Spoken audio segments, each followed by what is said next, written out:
शादी का तोहफा या मौत का पार्सल, भारत का पहला पार्सल बम केस जिसने पूरे देश को झकझोर दिया।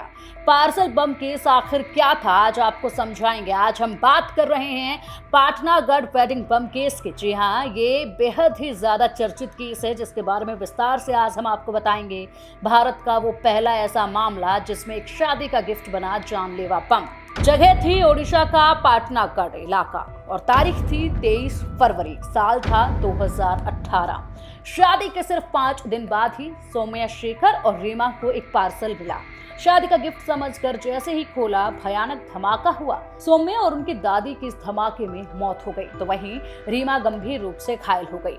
जांच में सामने आया कि कोई आतंकी हमला नहीं था, बल्कि एक पढ़ा लिखा इंसान, एक पूर्व प्राचार्य पंजेलाल मेहर ने बदले की आग में यह खौफनाक प्लान बनाया था।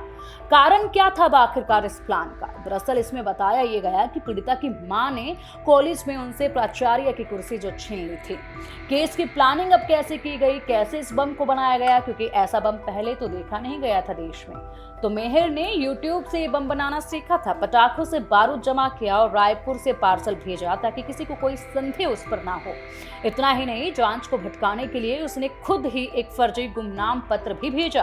पुलिस को हैंडराइटिंग एनालिसिस, फोरेंसिक रिपोर्ट्स और आरोपी के घर से मिले सामान ने सब कुछ साफ बयां कर दिया, क्योंकि आरोपी कहीं भी छिपा हो, कितनी भी चालाकियां क्यों ना कर ले, पुलिस के हाथ उस तक पहुंच ही जाते हैं। अब बारूद, प्रिंटर, लिफाफे, गोंद, लैपटॉप सब कुछ हासिल कर चुकी थी पुलिस और जांच अधिकारी। अब इसके बाद तारीख आती है 28 मई साल 2025। कोर्ट ने मेहर को उम्र कैद और 50,000 रुपए जुर्माने की सजा सुनाई। परिवार ने मांगी थी फांसी, लेकिन फैसला उम्र कैद का आया। सौम्या के पिता ने कहा कि हम फांसी चाहते थे, लेकिन न्याय मिला है। वहीं अगर बात की जाए अब रीमा की, जो गंभीर रूप से इस हादसे में घायल हुई थी, जो नई नवेली दुल्हन थी, तो रीमा जो इस भयानक हमले में बची, उन्होंने 2024 में दोबारा शादी की और अब विदेश में नई जिंदगी जी रही है। यह केस सिर्फ एक हत्या नहीं थी, ये एक चेतावनी थी। एक पेशेवर ईर्ष्या जब जुनून बन जाए तो इंसान राक्षस बन जाता है। ये केस आज भी भारत के न्याय प्रणाली और समाज के लिए एक बड़ा सबक है। इस चौंकाने वाली घटना पर आपकी सोच क्या है? अपनी राय कमेंट सेक्शन में बताइएगा जरूर।